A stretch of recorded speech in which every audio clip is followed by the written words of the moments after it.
ओम शांति।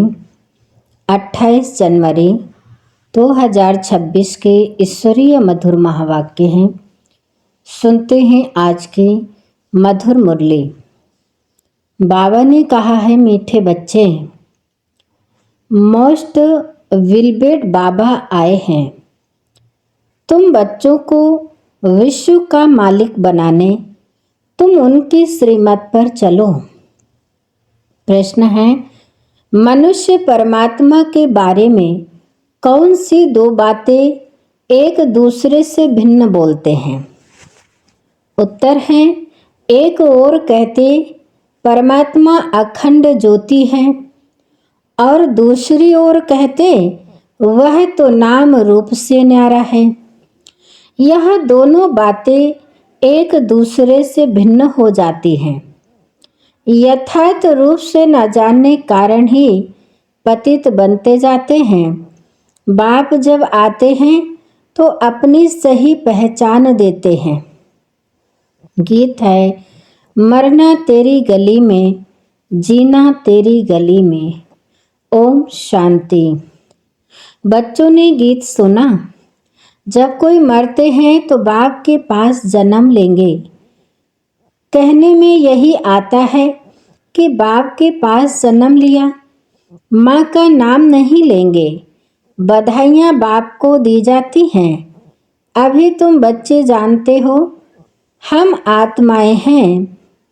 वह हो गई शरीर की बात। एक शरीर छोड़ फिर दूसरे बाप के पास जाते हैं। तुमने 84 जन्मों में 84 साकारी बाप किए हैं। वास्तव में असुल हो निराकार बाप के बच्चे। तुम आत्मा परमपिता परमात्मा के बच्चे हो। रहने वाले भी वहाँ के हो जिसको निर्वाण धाम व शांति धाम कहते हैं। असुल तुम वहाँ के रहने वाले हो। बाप भी वहाँ रहते हैं। यहाँ आकर तुम लौकिक बाप के बच्चे बनते हो तो फिर उस बाप को भूल जाते हो। सतयुग में भी तुम सुखी बन जाते हो तो उस पारलौकिक बाप को भूल जाते हो। सुख में उस बाप का कोई सिमरण नहीं करते हैं। दुख में याद करते हैं और याद भी आत्मा करती है। जब लौकिक बाप को याद करते हैं तो बुद्धि शरीर तरफ रहती है।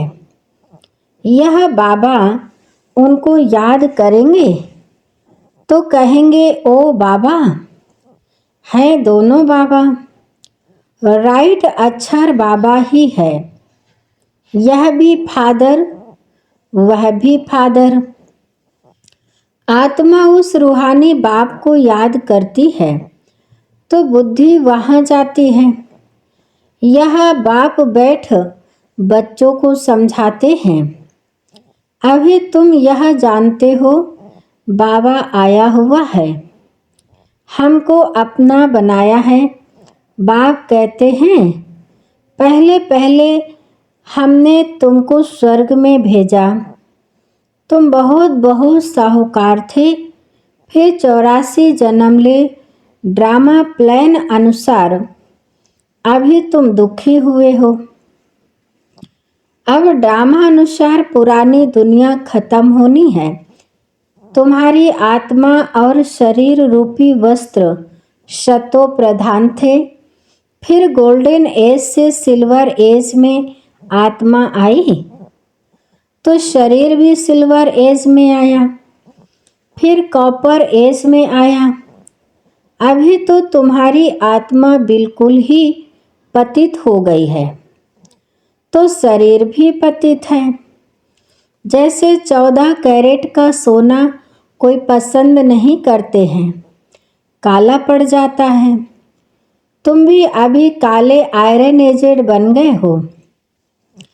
अब आत्मा और शरीर जो ऐसे काले बन गए हैं तो फिर प्योर कैसे बने? आत्मा प्योर बने तो शरीर भी प्योर मिले। वह कैसे होगा? क्या गंगा स्नान करने से? नहीं, पुकारते ही हैं, हे पतित पावन। यह आत्मा कहती है, बुद्धि पारलौकिक बाप तरफ चली जाती है। हे बाबा, देखो बाबा अक्षर ही कितना मीठा है। भारत में ही बाबा बाबा कहते हैं। अभी तुम आत्मा अभिमानी बन बाबा के बने हो। बाप कहते हैं, मैंने तुमको स्वर्ग में भेजा था, नया शरीर धारण किया था, अब तुम क्या बन गए हो। यह बातें हमेशा अंदर रहनी चाहिए। बाबा को ही याद करना चाहिए।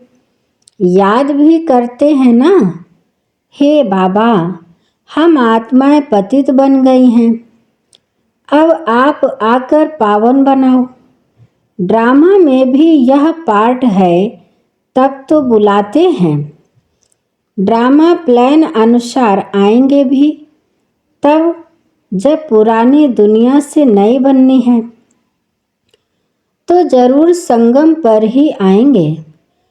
तुम बच्चों को निश्चय है बिलवेड मोस्ट बाबा है।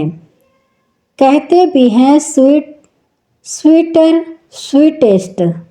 अब स्वीट कौन है। लौकिक संबंध में पहले है फादर जो जन्म देते हैं, फिर टीचर, वह अच्छा होता है, उससे पढ़कर मर्तबा पाते हो। Knowledge is source of income कहा जाता है। ज्ञान है नॉलेज, योग है याद। तो बेहद का बाप जिसने तुमको स्वर्ग का मालिक बनाया था, उनको तुम अभी भूल गए हो। शिव बाबा कैसे आया किसको पता नहीं। चित्रों में भी क्लियर दिखाया है। ब्रह्मा द्वारा स्थापना शिव बाबा कराते हैं। श्री कृष्ण कैसे राजयोग सिखाएगा। राजयोग सिखलाते ही हैं सतयुग के लिए, तो जरूर संगम पर बाप ने ही सिखाया होगा। सतयुग की स्थापना करने वाला है बाबा। शिव बाबा इन द्वारा कराते हैं। करण करावन हार है ना, वो लोग त्रिमूर्ति ब्रह्मा कह देते हैं। ऊंच तेऊच शिव है ना, यह साकार है, वह निराकार है। सृष्टि भी यहाँ ही है। इस सृष्टि का ही चक्र है जो फिरता रहता है, रिपीट होता रहता है।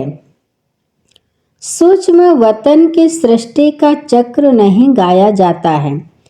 वर्ल्ड की स्टेज ज्योग्राफी मनुष्यों की रिपीट होती है। सूक्ष्म वतन में कोई चक्र आदि नहीं होता। गाते भी हैं वर्ल्ड की स्टेज ज्योग्राफी रिपीट, वह यहाँ की बात है। सतयुग त्रेता बीच में जरूर संगम युग चाहिए, नहीं तो कलयुग को सतयुग कौन बनाए। नर्कवासियों को स्वर्गवासी बनाने बाप संगम पर आते हैं। यह तो highest authority God fatherly government है। साथ में धर्मराज भी हैं। आत्मा कहती है, मुझ निर्गुण हारे में कोई गुण नहीं। कोई भी देवता के मंदिर में जाएंगे तो उनके आगे ऐसे कहेंगे। कहना चाहिए बाप को, उनको छोड़ ब्रदर्स देवताओं को आकर लगे हैं। यह देवताएं ब्रदर्स ठहरे ना। ब्रदर्स से तो कुछ भी मिलना नहीं है। भाइयों की पूजा करते करते नीचे गिरते आए हैं। अब तुम बच्चे जानते हो बाबा आया हुआ है, उनसे हमको वर्षा मिलता है। बाप को ही नहीं जानते, सर्वव्यापी कह देते हैं। कोई फिर कहते अखंड ज्योति तत्व है, कोई कहते वह नाम रूप से न्यारा है। जब अखंड ज्योति स्वरूप है तो फिर नाम रूप से न्यारा कैसे कहते हो? बाप को न जाने कारण ही पतित बन पड़े हैं। तमो प्रधान भी बनना ही है। फिर जब बाप आते हैं तब आकर सभी को शतो प्रधान बनाते हैं। आत्माएं निराकारी दुनिया में सब बाप के साथ रहती हैं। फिर यहाँ सतो रजो तमो में आकर पाठ बजाती हैं। आत्मा ही बाप को याद करती है। बाप आते भी हैं, कहते भी हैं, ब्रह्मा तन का आधार लेता हूँ। यह है भाग्यशाली रथ। बिगर आत्मा रथ थोड़े ही होता है।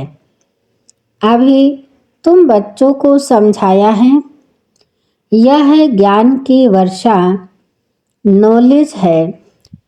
इससे क्या होता है? पतित दुनिया से पावन दुनिया बनती है। गंगा जमुना तो सतयुग में भी होते हैं। कहते हैं श्री कृष्ण जमुना के कंठे पर खेल पाल करते हैं। ऐसी कोई बातें है नहीं। वह तो सतयुग का प्रिंस है। बहुत अच्छी रीति उनको संभाला जाता है। क्योंकि फूल है ना, फूल कितने अच्छे सुंदर होते हैं। फूल से सब आकर खुशबू लेते हैं। कांटों की थोड़े ही खुशबू लेंगे। अभी तो यह है कांटों की दुनिया।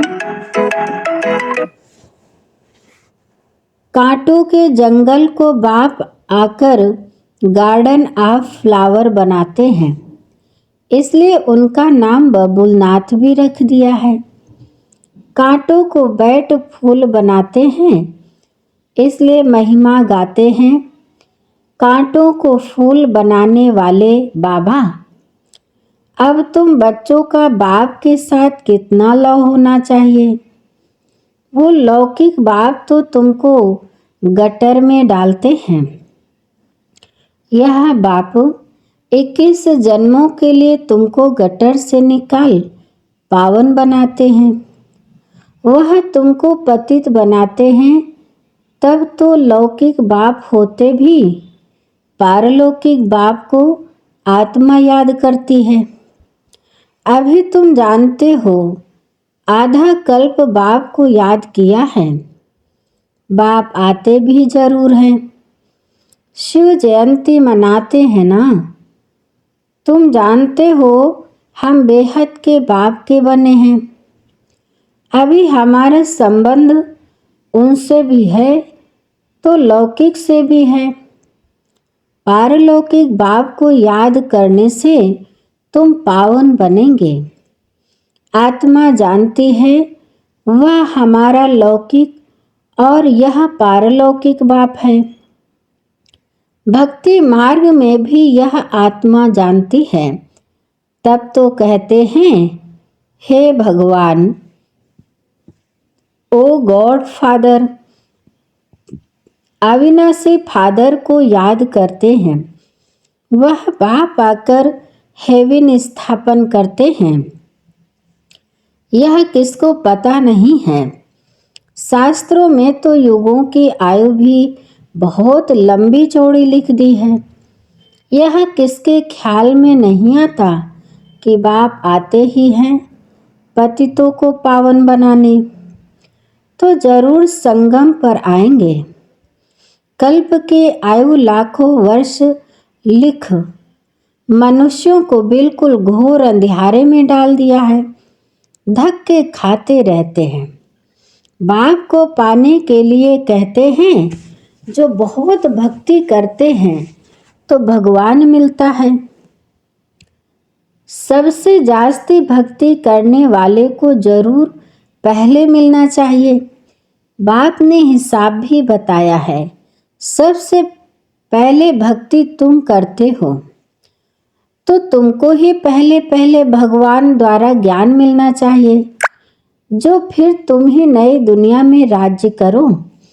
बेहद का बाप तुम बच्चों को ज्ञान दे रहे हैं, इसमें तकलीफ की कोई बात नहीं है। बाप कहते हैं तुमने आधा कल्प याद किया है, सुख में तो कोई याद करते ही नहीं। अंत में जब दुखी हो जाते हैं तब हम आकर सुखी बनाते हैं। अभी तुम बहुत बड़े आदमी बनते हो। देखो, चीफ मिनिस्टर, प्राइम मिनिस्टर आदि के बंगले कितने फर्स्ट क्लास होते हैं। वहाँ फिर गाय आदि सारा फर्नीचर ऐसा फर्स्ट क्लास होगा। तुम तो कितने बड़े आदमी बनते हो, देवता बनते हो। दैवी गुणों वाले देवता स्वर्ग के मालिक बनते हो। वहाँ तुम्हारे लिए महल भी हीरे जवाहरातों के होते हैं।